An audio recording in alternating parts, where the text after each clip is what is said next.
विमान हादसे में महाराष्ट्र के उप मुख्यमंत्री अजीत पवार का निधन हो गया। 28 जनवरी को अचानक आई उनकी खबर ने सबको दुखी कर दिया।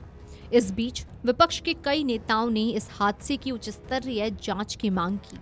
हालांकि केंद्र और राज्य की जांच एजेंसी घटनास्थल पर जांच कर रही है। वहीं इस पूरे मामले पर शिवसेना यूबीटी के नेता संजय राउत का बड़ा बयान सामने आया है। उन्होंने पुराने विमान हादसों का जिक्र करते हुए जांच पर सवाल उठाए हैं।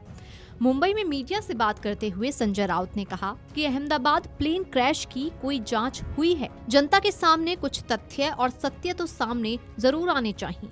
कल एक विमान हादसे में महाराष्ट्र के उप मुख्यमंत्री अजीत पवार का देहांत हो गया। इससे केवल महाराष्ट्र ही नहीं बल्कि पूरा देश सदमे में है। ऐसा कैसे हो सकता है, इसका जवाब जनता के सामने आना चाहिए।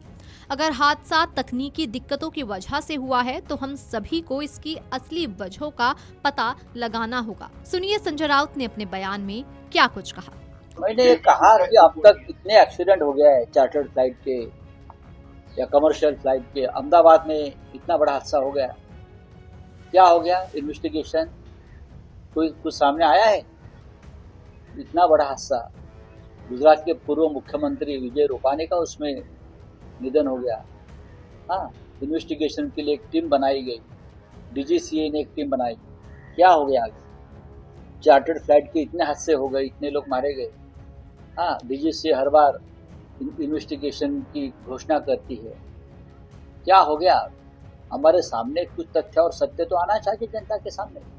अजीत पवार जैसा एक कद्दावर नेता, महाराष्ट्र के डिप्टी सीएम, लोकप्रिय नेता, कल इस प्रकार से विमान हादसे में उनका देहांत हो गया, उनका निधन हो गया। महाराष्ट्र नहीं पूरा देश सदमे में। कैसा हो गया? उसमें क्या टेक्निकल गड़बड़ी थी, ये सामने आना चाहिए। अगर फ्लाइट में टेक्निकल गड़बड़ी है, रडार सिस्टम में गड़बड़ है और क्या है, एयरपोर्ट पर है, उस बारे में देश के सामने, जनता के सामने सिर्फ श्रद्धांजलि हम देंगे, प्रधानमंत्री श्रद्धांजलि देंगे, गृहमंत्री श्रद्धांजलि देंगे, राष्ट्रपति श्रद्धांजलि देंगे, मुख्यमंत्री श्रद्धांजलि देंगे, उससे क्या होगा? एक्सीडेंट अगर हो गया है और तांत्रिक कारणों से हो गया है तो वो कारणों का पता लगाना पड़ेगा हम सबको। रिपोर्ट कभी आते नहीं।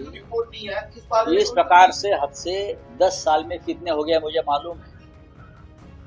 डीजीसीए ने बार बार इन्वेस्टिगेशन की घोषणा, स्पेशल टीम, सब कुछ बनाया, लेकिन कभी भी किसी हादसे के बारे में जो रिपोर्ट आना चाहिए, जो तथ्य सामने आना चाहिए, वो डीजीसीए ने कभी सामने लाया नहीं। वहीं राज्यसभा सांसद संजय राउत ने एक्स पोस्ट के जरिए भाजपा की नीयत पर सवाल उठाया।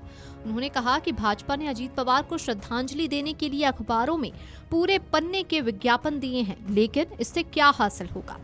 राउत के मुताबिक असली श्रद्धांजलि तब मानी जाएगी जब भाजपा अजीत पवार पर लगाए गए करीब 70,000 करोड़ रुपए की कथित घोटाले के आरोप वापस ले।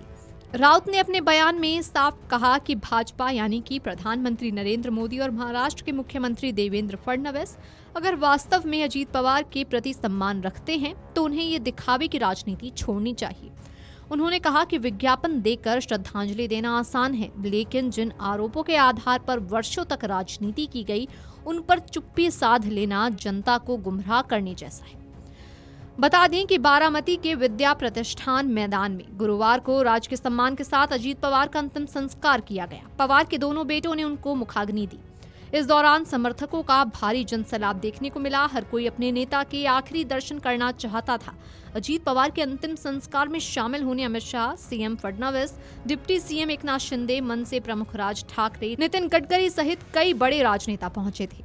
Video desk amarujala.com।